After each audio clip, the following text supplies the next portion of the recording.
So earlier I mentioned that Node applications are highly scalable, and this is because of the non-blocking or asynchronous nature of Node. What do I mean by asynchronous? Let me give you a metaphor. Imagine you go to a restaurant. A waiter comes to your table, takes your order, and gives it to the kitchen. Then they move on to serve another table while the chef is preparing your meal. So the same person can serve many different tables. They don't have to wait for the chef to cook one meal before they serve another table. This is what we call non-blocking or asynchronous architecture. And this is how Node applications work. The waiter is like a thread allocated to handle a request. So a single thread is used to handle multiple requests. In contrast to non-blocking or asynchronous architecture, we have blocking or synchronous architecture.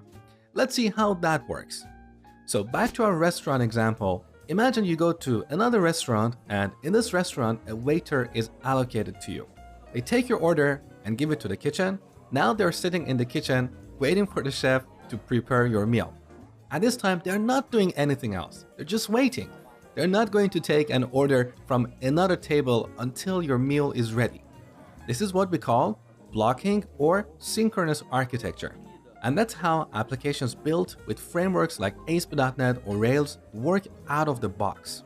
So when we receive a request on the server, a thread is allocated to handle that request. As part of handling that request, it is likely that we're going to query a database.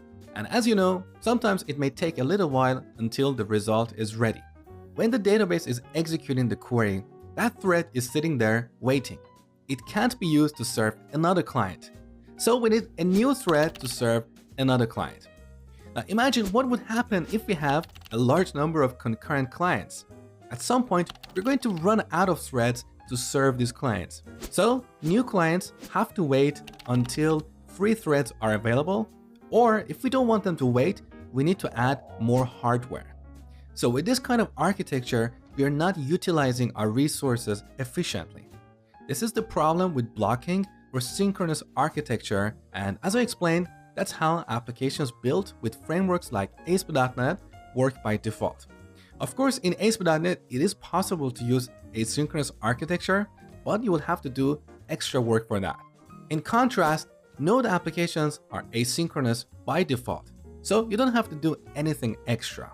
In Node, we have a single thread to handle all requests. When a request arrives, that single thread is used to handle that request. If we need to query a database, our thread doesn't have to wait for the database to return the data. While the database is executing our query, that thread will be used to serve another client. When the database prepares the result, it puts a message in what we call an event queue.